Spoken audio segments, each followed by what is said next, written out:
Hello guys. आज का हमारा टॉपिक होगा सर्वनाम।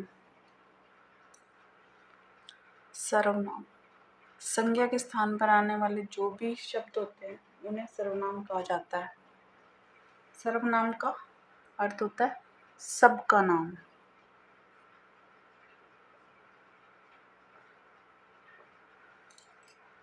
सबका नाम होगा वही सर्वनाम होगा। इसकी परिभाषा जो होगी वो यही होगी कि वो शब्द जो संज्ञा शब्दों के स्थान पर प्रयुक्त होते हैं उन्हें सर्वनाम कहते हैं। या फिर ये जो शब्द होते हैं ये संज्ञा शब्दों की पुनरावृत्ति को भी रोकते हैं, या फिर मतलब कि उनकी आवृत्ति बार बार होने से ऐसा कोई दोष उत्पन्न होता है तो उसको रोकते हैं। उन्हीं शब्दों को सर्वनाम कहते हैं। ठीक है। सर्वनाम शब्द जो होते हैं इनके टोटल सर्वनाम शब्द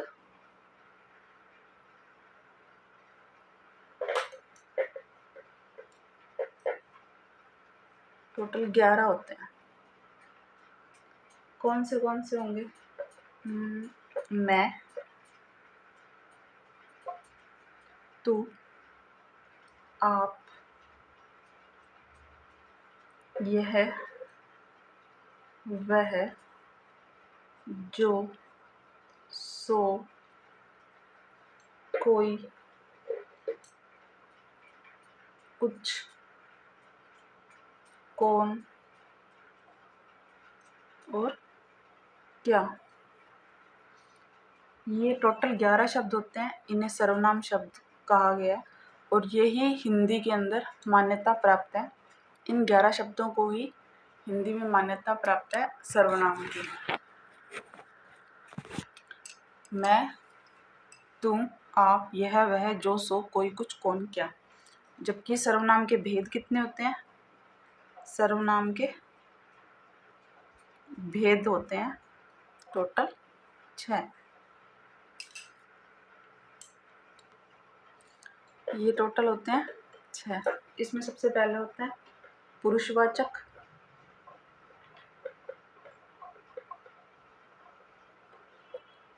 सर्वनाम। दूसरा होता है निश्चयवाचक,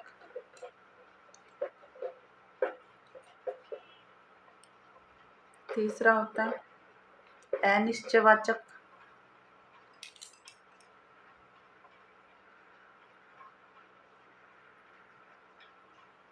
चौथा होता है निजवाचक,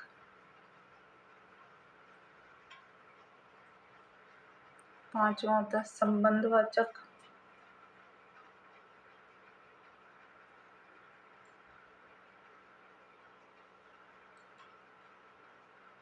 और छठा होता है प्रश्नवाचक।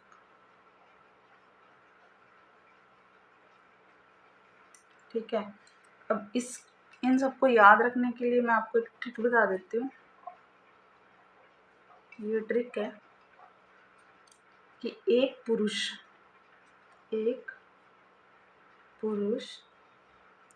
से हो गया पुरुषवाचक। ठीक है। निजवाचक बता देगा। निज, प्रश्न,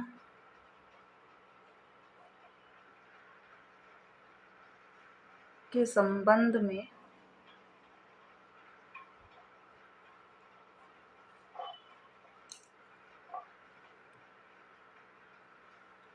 निश्चय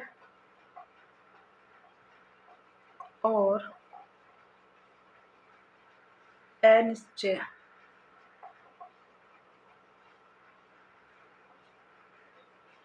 की स्थिति में फंसा है। अब देखिए निश्चय और अनिश्चय। यहाँ आ गया पुरुष। एक पुरुष निज प्रश्न के संबंध में निश्चय और अनिश्चय की स्थिति में फंसा है। तो पुरुष से पुरुषवाचक निज का मतलब होता है अपने स्वयं के। निजवाचक प्रश्न, संबंधवाचक प्रश्नवाचक, संबंधवाचक, निश्चयवाचक और अनिश्चयवाचक।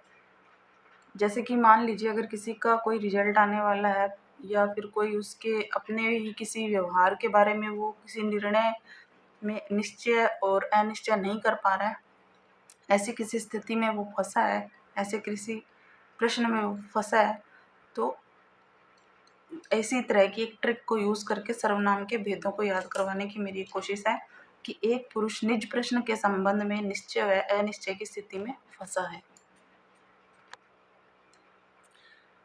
ठीक है, यहाँ तक हो गया सर्वनाम के भेद तक बात कर ली। अब आपको एक इम्पोर्टेंट बात बताती हूँ कि हिंदी व्याकरण के अंदर जो है कि मात्र ऐसे 2 ही पद हैं जो कि कर्तृ रूप में आते हैं। वो कौन से होंगे? संज्ञा और सर्वनाम। इसके अलावा तीसरा कोई नहीं होता है। तो ये बहुत ही इम्पोर्टेंट क्वेश्चन है और ये बहुत ही ऐसा क्वेश्चन है कि हर कोई बताता भी नहीं है कि हिंदी व्याकरण में मात्र 2 ही पद ऐसे हैं। कौन से हैं? जो कि कर्तृपद में आते हैं। तो संज्ञा व सर्वनाम जो है, संज्ञा व सर्वनाम मतलब कर्ता के रूप में आते हैं, कर्तृपद के रूप में। ठीक है, एक सर्वनाम के बारे में ये भी है कि जो सर्वनाम है वो संज्ञा के निर्दिष्टता का बोध करवाती है। मतलब कि संज्ञा जो है ना, समझिए इस बात को, संज्ञा जो है केवल एक निर्दिष्ट चीज का, निर्दिष्ट व्यक्ति, वस्तु, इस स्थान आदि का बोध करवाती है, जबकि सर्वनाम जो है सबका बोध करवाती है। ठीक है, संज्ञा निर्दिष्ट व्यक्ति का, निर्दिष्ट स्थान, निर्दिष्ट वस्तु आदि का बोध करवाती है, जबकि सर्वनाम सबका बोध करवाती है, सबका नाम। ठीक है ना। इसके अलावा जो सर्वनाम है वो संज्ञा की पुनरावृत्ति को रोकता है। जैसे कि आप एक उदाहरण से समझिए, जैसे अगर सर्वनाम नहीं होता तो क्या होता? तो संज्ञा का यूज़ इतना ज़्यादा होता है कि हम हिंदी जो है सबसे ज़्यादा बोरिंग लगती। जैसे कि मान लीजिए राम ने कहा,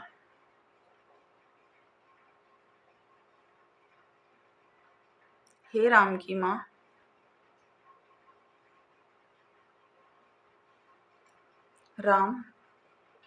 राम की बहन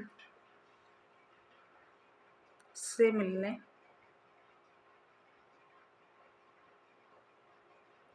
राम की बहन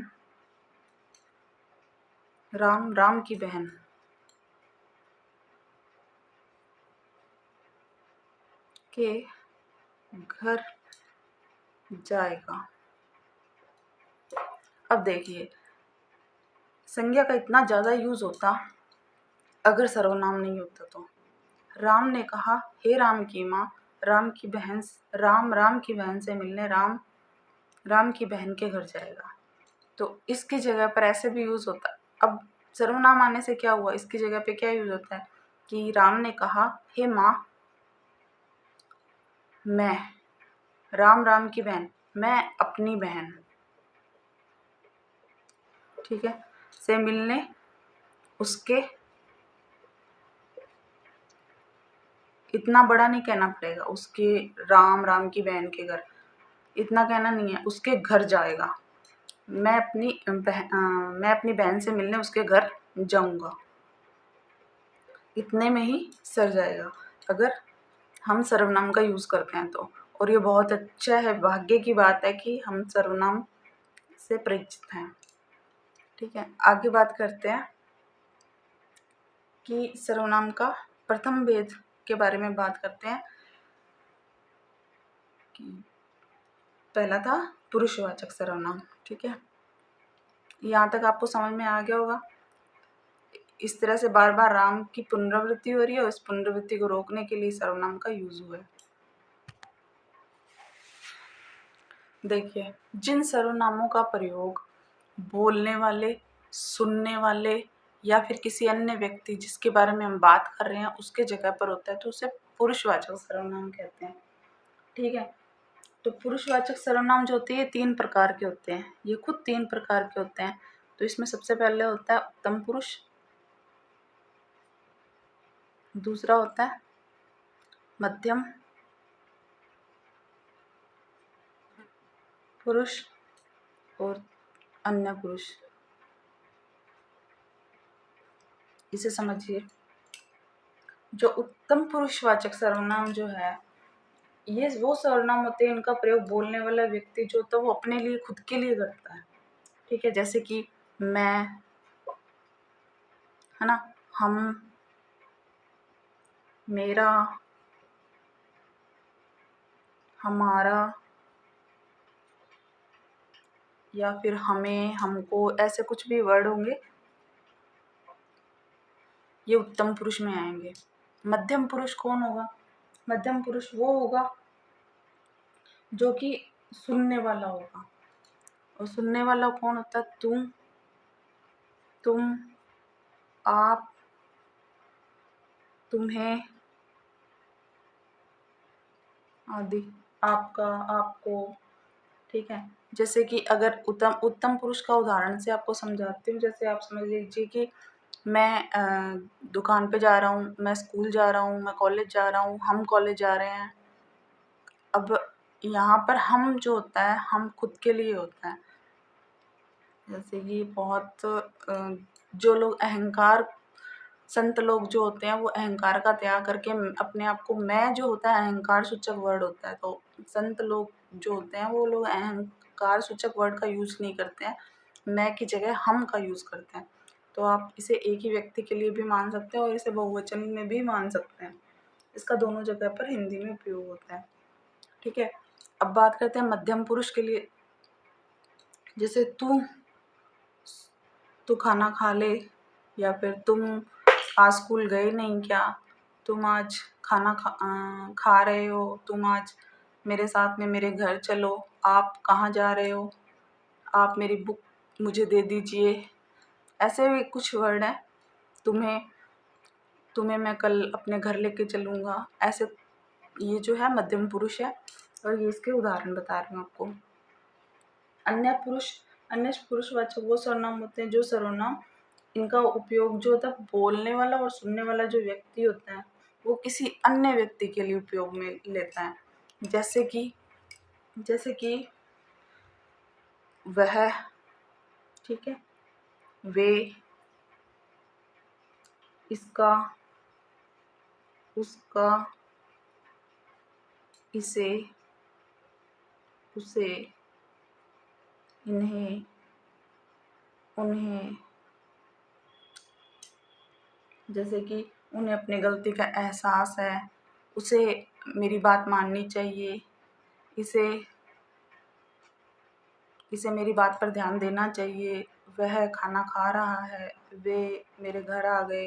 इस तरह से हम काफ़ी उदाहरण बना सकते हैं और ये जो भी उदाहरण होंगे ये सब पुरुषवाचक सर्वनाम में आएंगे। ठीक है, तो मैं आपको एक और चीज़ बताती हूँ, इधर से ही बता देती हूँ। जैसे कि एक बात होती है एक वचन, एक है बहुवचन। ठीक है, तो मैं जो है, मैं का बहुवचन क्या होगा? हम, वह का वे, और तू का हो जाएगा तुम। ठीक है, अब मैं शब्द है, मैं शब्द का बहुवचन होगा हम। हम का मतलब होता है, हम का मतलब अकेले व्यक्ति के लिए भी होता है और बहुवचन में भी यूज होता है। ठीक है, अब कई जो संत महात्मा लोग होते हैं वो मैं को अहंकारवादी सूचक, अहंकार सूचक शब्द मानते हैं, इसलिए वो अपने आप के लिए मैं का यूज ना करके हम का यूज करते हैं। तो बहुवचन में भी होता है और एकवचन में भी होता है हम का यूज। वह है, तो वह का बहुवचन क्या होगा? वे। और तू का जो बहुवचन होता है तुम। ये बहुत रेयर लोगों को पता होता है कि तू का बहुवचन क्या होगा। तू का बहुवचन होगा तुम एक बहुवचन सूचक शब्द है। ठीक है, अब बात करते हैं निश्चयवाचक सर्वनाम की। निश्चयवाचक सर्वनाम ये क्या होता है? निश्चयवाचक सर्वनाम में जो होता है कि निश्चय होता है किसी चीज़ के लिए, किसी भी संज्ञा के लिए, या कोई भी दूर की चीज़ है या कोई पास की है ना, चाहे कोई व्यक्ति है, कोई वस्तु है, उसकी निश्चितता का बोध जो करवाते हैं वो शब्द जो होते हैं वो निश्चयवाचक सर्वनाम कहलाते हैं। ठीक है, जैसे कि वह, यह, ये और वे, ये शब्द जो हैं ये निश्चयवाचक सर्वनाम के सूचक हैं। ठीक है,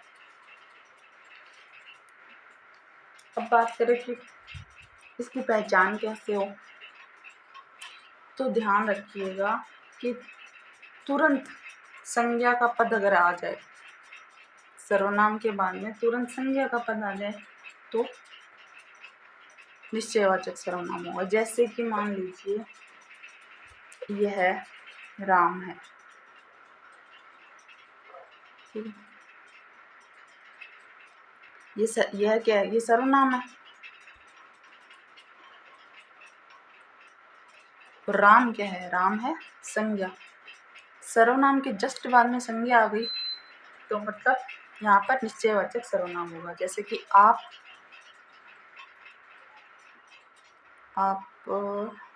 अध्यापक हैं, आप डॉक्टर हैं, तो आप क्या हो गया, आप सर्वनाम हो गया और ये संज्ञा हो गई।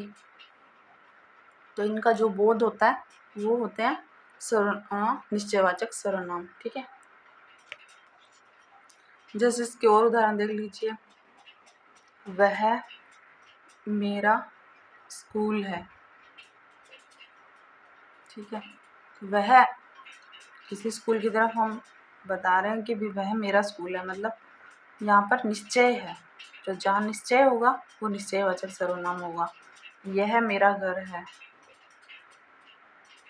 घर है, ये मेरा दोस्त है, वे मेरे अंकल हैं, वे मेरे पिताजी हैं। तो ये सब क्या निश्चयवाचक शब्द है जिनके लिए कुछ निश्चय होता है। और इसके लिए एक स्टार लगा के एक बात और लिख लीजिए कि प्राय सर्वनाम जो शब्द होते हैं, कोई भी सर्वनाम, इसकी एक पहचान है कि भी सर्वनाम जो भी शब्द होंगे उनके जस्ट बाद दूसरा सर्वनाम शब्द अगर यूज़ होता है तो वहाँ पर भी निश्चयवाचक सर्वनाम होगा। प्राय सर्वनाम शब्द के बाद दूसरा सर्वनाम आए तो वहाँ पर क्या होगा, निश्चयवाचक सर्वनाम होगा। जैसे कि यह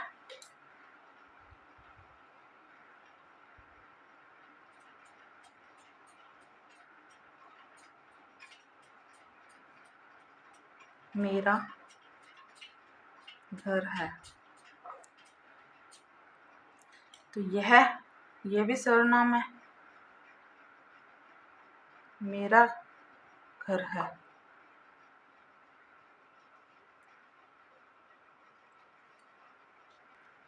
जैसे कि वह तुम्हारा घर है, वह तुम्हारा स्कूल है। तो वहाँ पर भी जैसे मैंने आपको बताया ही था कि यह, वह, मैं, तू, आप, जो, सो, कोई, कुछ, ये 11 शब्द होते हैं जो सर्वनाम में ही आते हैं और मेरा ये भी सर्वनाम ही है। ठीक है, तो जब जस्ट 2 सर्वनाम एक साथ आ जाए तो वहाँ पर भी निश्चयवाचक सर्वनाम होता है। अब इसमें एक बात और देख लीजिए, भी किसी भी कोई वाक्य कह दिया, ठीक है, और उस वाक्य के प्रमाण के लिए या पुष्टि के लिए, प्रतिपुष्टि के लिए कोई भी दूसरा वाक्य कहा जाए ना, तो वहाँ पर भी निश्चयवाचक सर्वनाम होगा। जैसे कि मान लीजिए कि राम तुम्हारे घर गया था, यह मैंने देखा था, मैंने देखा था। अब देखिए यहाँ पर पहले एक लाइन कह दी गई है, एक शब्द, एक वाक्य कह दिया गया है कि राम तुम्हारे घर गया था। ठीक है, और इसकी प्रतिपुष्टि की गई है कि भी यह मैंने देखा था। तो यहाँ पर भी ऐसे वाक्यों में भी निश्चयवाचक सर्वनाम होगा, जैसे कि सिपाही थाने में ही गया था, थाने में गया है, यह हमने देखा। तो पहले सेंटेंस कह दिया कि भी सिपाही थाने में गया, और इसकी प्रतिपुष्टि क्या कह के की है कि भी यह हमने देखा। ठीक है, तो ऐसे जो वाक्य हैं, कुछ उन वाक्य जो पहले कह दिए जाते हैं, फिर उनकी प्रतिपुष्टि की जाती है, उनका प्रमाण दिया जाता है, तो वहाँ पर भी निश्चयवाचक सर्वनाम होता है। अभी इस क्लास को यहीं पर विराम देते हैं, बाकी एक नेक्स्ट पार्ट आएगा, पार्ट 2, उसमें हम करेंगे बाकी के अन्य भेद जो होंगे। अधिक से अधिक शेयर कीजिए।